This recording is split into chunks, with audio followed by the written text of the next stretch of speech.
de Deus. Aleluia. Eu agradeço muito ao Senhor pela oportunidade. Sei que os irmãos têm orado por isso. E nós não poderíamos deixar de estar aqui nessa noite. Até porque, irmãos, aquele que passa para o Senhor não é motivo de tristeza, mas motivo de alegria, né?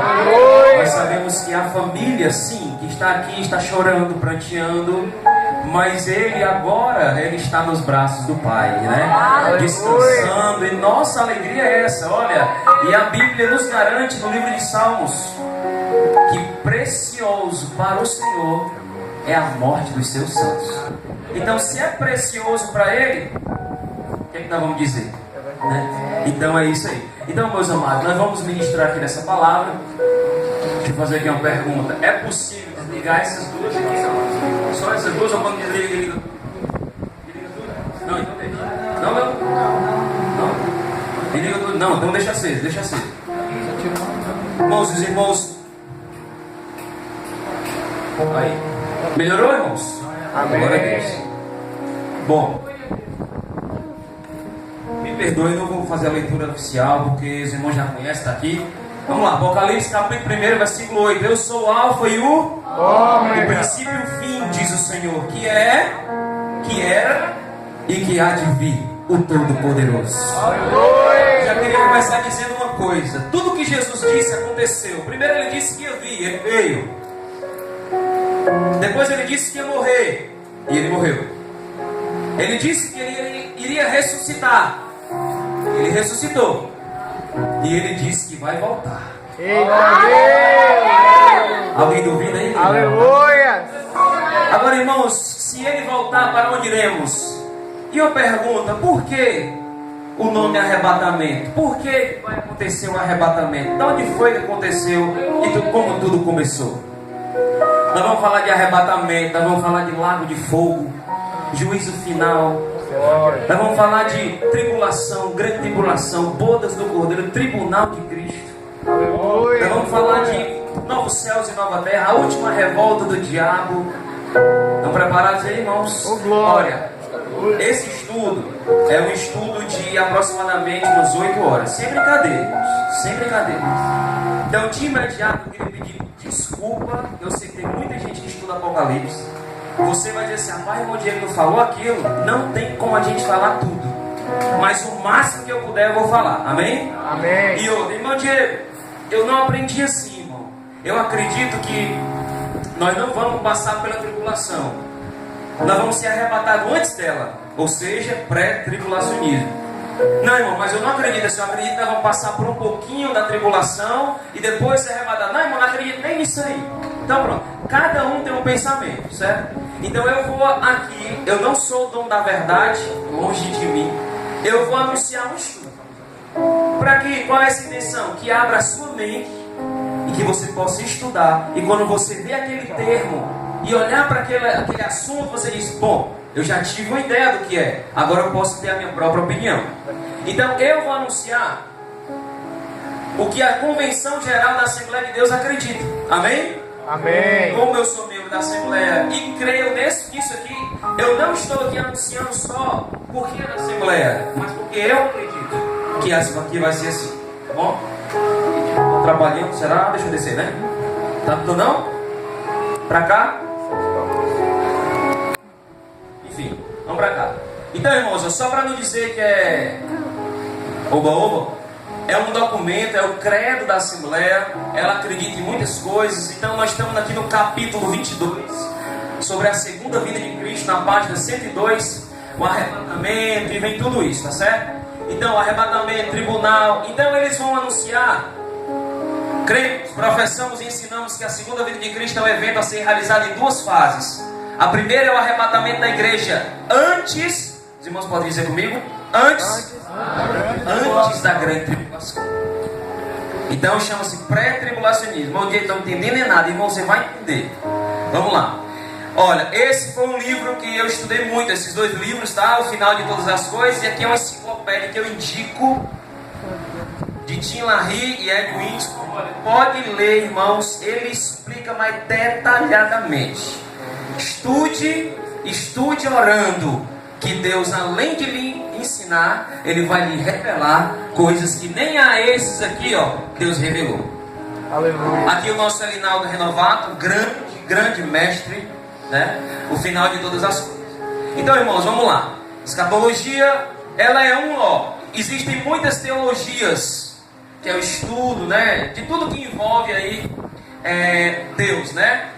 Tem a bibliologia, a teologia, cristologia, pneumatologia, angelologia, enfim, de doutrina de tudo que é coisa, né? Aqui nós vamos estudar o número 10, a escatologia, que é a doutrina das últimas coisas. Então vamos aqui, ó. Sinais que antecedem a volta de Cristo. Irmãos, eu vou passar o estudo assim mesmo, tá certo? Se alguém quiser levantar, entrar em mistério, chorar, enfim, fica à vontade, tá certo? Eu sei de uma coisa, que Deus vai falar coisas grandes aqui para nós nessa noite. O título da mensagem é Os 13 Passos para o Fim. Eu vou falar de coisa aqui desde o início até o final, que vai resumir isso aqui, ó. Alfa e ômega, o princípio e o fim. Então, se diz o princípio e o fim, por que não nós dizermos o princípio e o fim? Sinais que antecedem a volta de Cristo. Ô, irmãos, olha, teve a criação. Depois Deus anunciou os patriarcas, Abraão, Isaac, Jacó, enfim. Depois é o período do Êxodo, onde Deus tirou o povo do Egito para levar para a terra prometida. Lá o povo começou a viver e de repente começaram a abandonar o Senhor. Deus levantou juízes para governar o povo. Mas o povo não queria mais juiz, queria um rei. Os irmãos sabem disso. Viram as nações com rei e queriam um rei. Queriam sair da teocracia, que é o governo de Deus na tua vida. Para quem não sabe, irmãos, existem duas vontades de Deus. Existe a vontade permitiva ou permissiva e existe a vontade diretiva. Tem coisas que Deus permite você passar e viver, porque Ele é Deus. Mas também tem a vontade diretiva, que é a que eu quero viver. É uma vida direcionada pelo nosso Deus. Amém? Então aqui eles não quiseram a diretiva, quiseram viver de acordo. Vocês vão ver no livro de Juízes, é o período que nós estamos vivendo hoje. Período da apostasia, período daquele homem, daquelas pessoas que dizem: mais importante é eu fazer o que eu gosto, é o que dá na minha telha, e ninguém tem nada a ver com isso. Período dos juízes. Nunca houve tanta apostasia que nem um período desse. Aí, aqui nós vamos ver Sansão, por exemplo, a foto de Sansão aqui. Bom, depois da teocracia o povo queria um rei, Deus deu Saul. E aí vai começar a história dos reis. Maravilhosamente, Davi vai entrar e nós vamos ver o maior rei aqui governar a nação de Israel e levantar e fazer a nação, enfim, do povo hebreu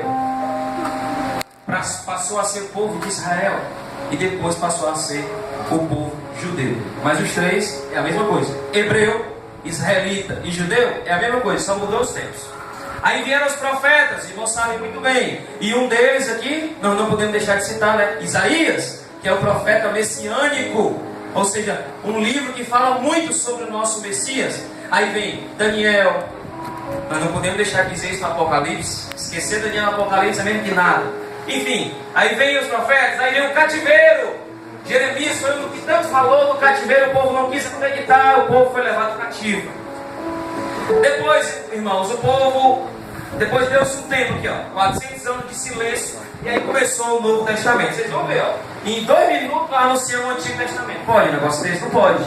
Não, é inadmissível, não pode nem acontecer, mas é por causa do estudo. Aí veio o Novo Testamento, Jesus veio anunciar o seu Evangelho, o seu amor, a sua graça, veio renovar, veio...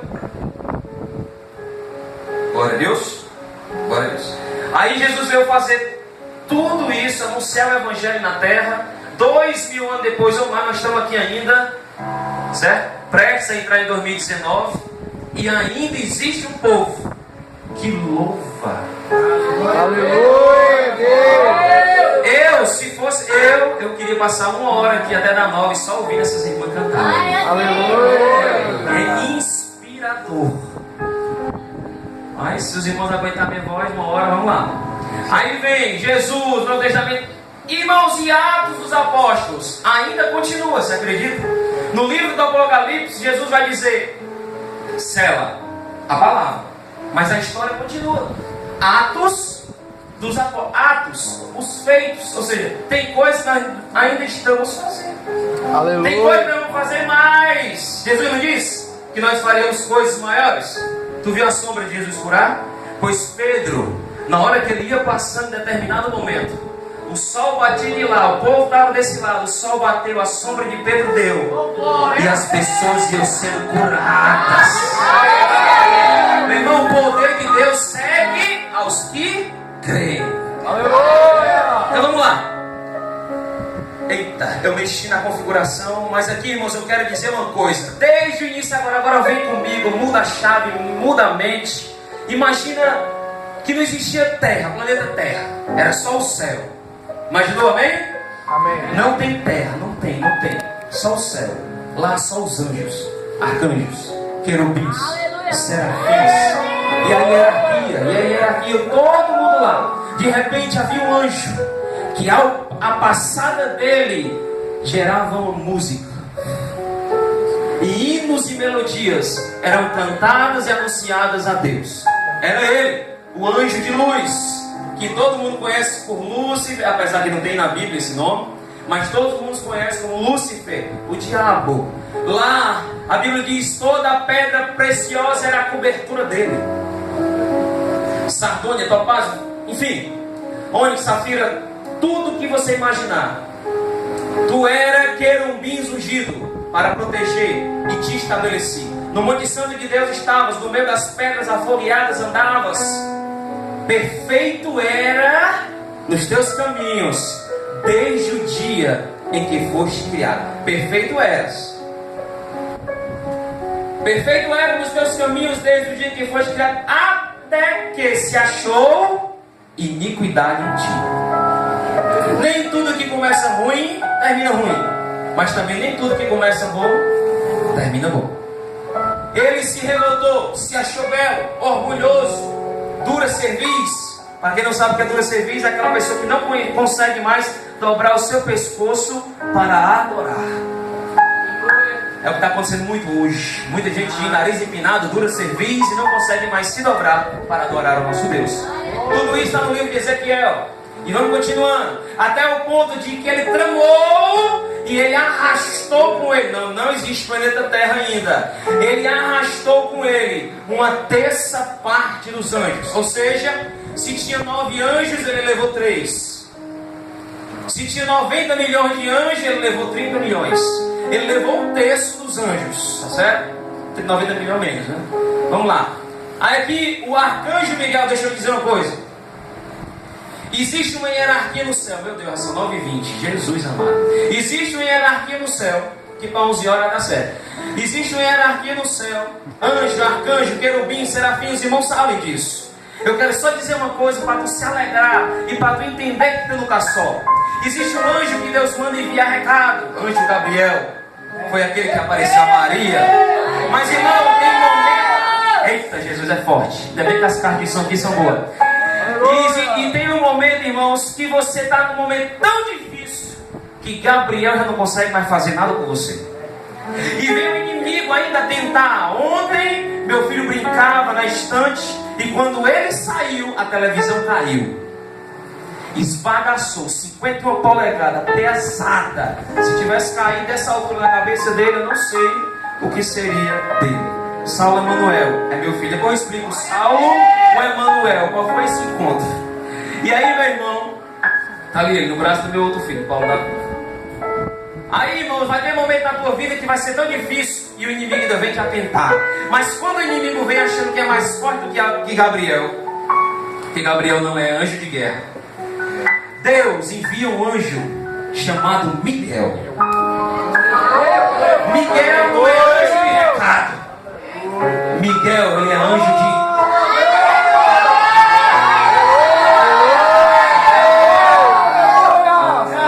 É aquela frase, como que diz? Tarefa dada, missão dada, é missão cumprida. Pronto, chamou Miguel, meu irmão, Satanás não aguentou. É o anjo de batalha, espada desembanhada, e ele vai... Porque essa parte dos anjos caíram, que são chamados anjos caídos. Daí tudo começou. Guerra no céu, houve batalha no céu. Miguel e seus anjos batalhavam contra o dragão, e batalhavam o dragão e seus anjos, mas não prevaleceram. As portas do inferno jamais prevalecerão contra a igreja. O grande dragão, a antiga serpente, chamada o diabo e Satanás, precipitado. Tem gente que é precipitado, né? Precipitado é o diabo. E aquele que é precipitado está fazendo o que ele fez. Cuidado com as passadas que você dá. Antes que você dá a passada, dê uma olhadinha antes para onde você está pisando. Ele foi precipitado na terra e os seus anjos foram lançados com ele. Irmão Diego, houve pecado no céu, por isso nós vamos ver no finalzinho Deus fazendo novos céus e nova terra. Vamos lá. Aí, ó, Miguel pisando aqui na cabeça e vamos seguindo.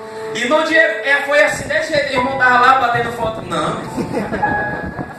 Isso aqui são apenas imagens para os irmãos terem uma noção. Aí tem imagem aqui que os irmãos vão dizer misericórdia, como é que o irmão Diego botou uma foto dessa? Mas é só para abrir o nosso entendimento, que eu tenho certeza que tem imagem que vale mais do que 1000 palavras. Então vamos lá. E pecaste pelo que te lancei profanado fora do monte de Deus, e te farei perecer, ó querubim protetor, entre as pedras afogueadas. Uma coisa nós temos que, no caso, associarmos aqui e todo mundo pensar igual. Ele está acostumado com fogo, então foi lançado para o inferno. Tá aí, né? Só para a gente entender. Ele e a terça parte de anjos. Só quero dizer uma coisa: se o inimigo levou uma terça parte dos anjos, uma terça parte, se ele tiver Deus tem quantos? De 3, ele levou 1, Deus tem 2. Se ele pensa que ele vai mandar um anjo para nos destruir, na hora que ele manda 1, Deus manda 2. O inferno não foi feito para o homem. Eu não poderia sair daqui e dizer isso. O inferno não foi feito para o homem. Mas Deus é muito ruim e fez o inferno. Ele fez o inferno. O inferno foi preparado para o diabo e seus anjos. Mateus 25, 41. Apartai-vos de mim, malditos para o fogo. É preparado para quem? O diabo e seus anjos. Deus nunca fez o inferno para o homem, mas ele deu livre-arbítrio. É você quem escolhe para onde você quer ir. A vontade de Deus é que todos se salvem. 1 Timóteo 2,4: que quer que todos os homens se salvem e venham ao conhecimento da palavra de Deus. Aí o bicho se revoltou. Aí começou a batalha. Irmão Diego, não pode uma foto dessa não. É só para ilustrar que Jesus, né, e o inimigo querendo batalhar com ele, chifre. Irmão, é só para a gente entender, viu? Vamos lá. Então vamos lá, vamos começar a história. O princípio, o alfa. No princípio criou Deus os céus e a terra era sem forma, vazia, e havia trevas sobre a face do abismo. E aí Deus criou o universo. Nós acreditamos na criação, ou seja, criacionismo e não evolução. Eu não vim do macaco. Eu não vim do macaco. Tá certo? Até porque eu nunca vi um macaco virar gente. Aí vamos lá. Tem um hino, né? O maior em todo mundo. Tá aí, ó. Tecladista. Vamos lá. Deixa o louvor assim, mano. Deus criou o homem e formou o Senhor Deus o homem do pó da terra e soprou em suas narizes o fôlego de vida, e o homem foi feito algo viver. Do pó ele fez, do pó ele voltará. Bom, aqui nós queremos dizer que o homem sem o Espírito de Deus não é nada. Mas quando Deus mandou o seu Espírito, o homem tornou-se algo vivente. Bom, daqui Deus fez Adão ficar bem sonolento, dormiu. Deus abriu o seu corpo, tirou a costela, e a mulher foi feita do osso. Ou seja, o homem foi feito do pó, frágil. A mulher foi feita do osso. Gostou, né? Eu pensei que a mulher ia gostar mais. Vamos lá. Mas é ou não é, irmãos? Ai de nós, homens, se não fosse as mulheres. É verdade. Vamos lá. Aí Deus fez o jardim. Lá estava tudo perfeito. Mas aquele bichinho lá estava lá para enganar. Uma fruta vermelha, veio o pecado. E porém, aí irmãos, aí começou. A Bíblia diz em Gênesis 3,15, a primeira profecia da Bíblia, provavelmente. E porém, inimizade entre ti e a mulher, e entre a tua semente e a sua semente, este te ferirá a cabeça e tu lhe ferirás o calcanhar. Eu gosto muito de citar essa frase do Marco Feliciano. Ele disse que desde esse dia o inimigo ficou doido. Toda pessoa que nascia, o diabo pensava que era Jesus que ia esmagar a cabeça dele. Eu gosto dessa frase dele, que ele criou. Aí vamos continuar. Então arrependeu o Senhor de ter feito o homem. Até aqui os irmãos me entendem, diga amém. Amém. Glória a Deus. Aí os irmãos já conhecem essa história, eu vou adiantando. Deus procurou alguém na terra perfeito. Quando olhou, tinha Noé. Ele mandou fazer a arca e o povo tudo zombava dele. Esses dias eu vi um ateu colocar uma imagem dizendo que como é que ele conseguiria entender que tinha tanto predador, tantos animais grandes, segundo a ciência, os fósseis, que eu também acredito, claro. E como é que eles não mataram os bichinhos aqui, ó, bicho preguiça? Como é que eles não chegaram primeiro na arca do que os bichinhos? Eu perguntei para ele, como é que esses pregadores não conseguiam engolir esses bichinhos? Então Deus fez os predadores grandes, passou-se um tempo, depois Deus fez os menores. É fácil de entender. É só você colocar a cabeça para funcionar e ver que os fósseis realmente são verdade. Grandes animais viveram na terra. Vamos lá. Eu, na minha opinião, eu acho mais interessante a formiga e não o dinossauro. Vamos lá. Aí, irmãos, Deus fechou a arca. Os irmãos sabem muito bem que isso aqui vai acontecer. Os irmãos sabem muito bem que hoje a arca é simbolizada por Jesus Cristo. E nós anunciamos, olha, Jesus está voltando, o povo está ficando doido. Naquele tempo não havia lagoa, não havia mar, o povo nunca tinha visto água em quantidade. Como é que ele ia acreditar que uma arca, um barco ia navegar? Então eles disseram, Noé, tu está ficando doido.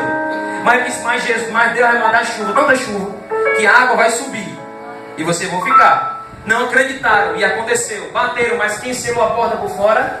Foi Deus. E a porta que ele fecha, ninguém abre. E aí ficaram, ó.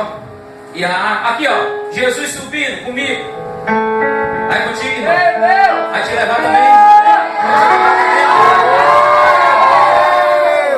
Eu não vou ficar. No dia do arrebatamento, no Jacaré, você pode ficar com o meu carro.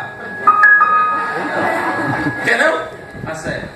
No dia de Noé era aqueles dias, irmãos. E você sabe que tudo aquilo que Deus fala, Ele cumpre. Tá certo? Meu Deus, 8h35. Eu não cheguei nem no primeiro tópico, mas no 13. Torre de Babel. Os irmãos, é porque eu quero explicar rapidamente, mas rapidamente está demorando. Torre de Babel, os irmãos conhecem muito bem essa torre. A nação falava uma só língua. Irmão, diga como é que existe português, inglês, chinês, coreano, uruguai. Irmãos falavam só uma língua, mas Deus viu que o povo era tão cruel que, ó, decidiu espalhar. E a Bíblia diz que Deus deu a cada um idioma diferente. Irmão, eu nunca tinha visto isso. Dá para um cientista para ele estudar a primeira Bíblia, que aí depois ele vai entender toda a razão da terra. Eu só quero dizer que me desculpe, irmãos, aqueles que creem em outros santos, me perdoem. Mas o único santo que fala todos os idiomas é Jesus. Eu não quero lhe ofender. Eu não quero lhe ofender. Mas você que acredita ainda em santo, Maria e os santos, eu quero lhe dizer uma coisa, você vai ficar decepcionado. Ela não entende português. Aleluia, Deus. Ela falava aramaico, hebraico, sei lá o que era aramaico lá. Mas português ela não fala. E outra, ela não pode estar em todo lugar ao mesmo tempo, porque só Deus é onipresente. Então, meu irmão, se um americano, um brasileiro, um canadense, e tantas línguas e mais de 2.000 idiomas falarem ao mesmo tempo, quem é o único que vai entender? É Jesus. Quem é o único que vai responder? É Jesus. Ele sabe até antes mesmo de tu pensar, Ele já sabe o que tu quer. Vamos seguindo. Aí vem a chamada de Abraão. Já expliquei isso aqui, vamos seguindo. Cristo Cristo anunciou que viria, mas não disse quando. Eu só quero dizer uma coisa. Ó, vocês, quem já viu isso aqui? Eu já vi muito essa frase de pichação. Um monte de gente me botou isso e botei. Por quê? Você está pronto para a volta de Jesus? Aí veio o engraçadinho, mudou aqui, ó. Não, tô de boa. Aí a gente bateu a foto e trouxe para mostrar para os irmãos aí. Olha o pensamento de as pessoas. Aí o que ele não está querendo dizer? Eu estou querendo dizer que nós somos bem-aventurados. Porque eu estava de boa. Mas dizer que eu estou melhor agora? Porque agora eu estou entendendo. Deus abriu a minha mente, teve misericórdia de mim, porque não fui eu quem o escolhi. Foi Ele que me escolheu. Foi Ele que te escolheu. Por isso está aqui hoje. Aleluia. E o melhor, o teu nome está escrito no livro da vida. Aguardando a volta de Jesus, vigiai, pois, porque não sabeis a hora. Eu só quero dizer uma coisa. Estando Jesus no Monte das Oliveiras, chegaram para mim e fizeram uma pergunta. Escuta aqui, irmão. Tudo começou com uma pergunta. Os discípulos chegaram para ele, só que em uma pergunta viraram três. Uma pergunta viraram três. Relógio, em nome do Senhor Jesus. Para aí, meia hora. Aí vamos aqui. Quando serão essas coisas? Primeira pergunta. Segunda, que sinal haverá da tua vinda? Terceira, e do fim do mundo. Entenda, existem três coisas. Amém? Vamos lá. Agora aqui é Bíblia, não é o que eu estou inventando não. Até porque até agora eu não inventei nada. Mas aqui é Bíblia. Está lá em Mateus 24:3. Foram três perguntas diferentes. Aí, meu irmão, Jesus disse: olha, assim como era no dia de Noé, assim e no dia de Ló, assim também será em 2018. Eu vou botar 2018 em novembro, porque nós estamos agora, viu? Aí se Jesus vier agora ou amanhã, nós temos que estar preparados. Aí vamos lá. Sinais da vinda de Cristo. Aí Jesus disse: acautelai-vos que ninguém vos engane, porque muitos virão em meu nome dizendo eu sou o Cristo, enganarão a muitos, ouvirei de guerra, rumor de guerra. Olhai e não vos assusteis, porque é mister que tudo isso aconteça. Mas ainda, porquanto se levantará nação contra nação, reino contra reino, haverá fome, peste, terremoto, vários lugares. Mas todas essas coisas são princípios das dores. Princípio da dor que é: a mulher está grávida. Ai, estou começando, está doendo. Calma, mulher, ainda está com 3 centímetros. Ainda falta muito para o menino vir.